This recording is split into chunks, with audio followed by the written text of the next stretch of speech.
Hi, Bio 11A. Welcome to week 5. This is the week that you have your first exam.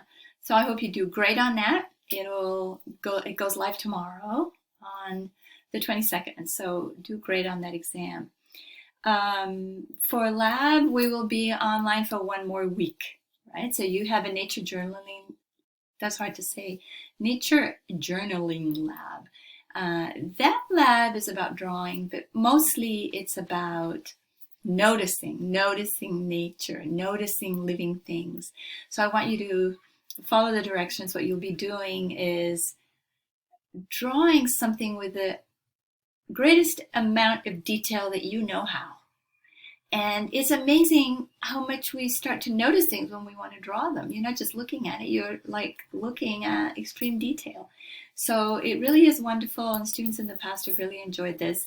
So I'm happy to do it again for this 1 week. And then next week, we're back in person, and that's going to be really exciting. So we'll talk more then. And in the meantime, do a great exam, have a good week, and I'll see you next. Bye.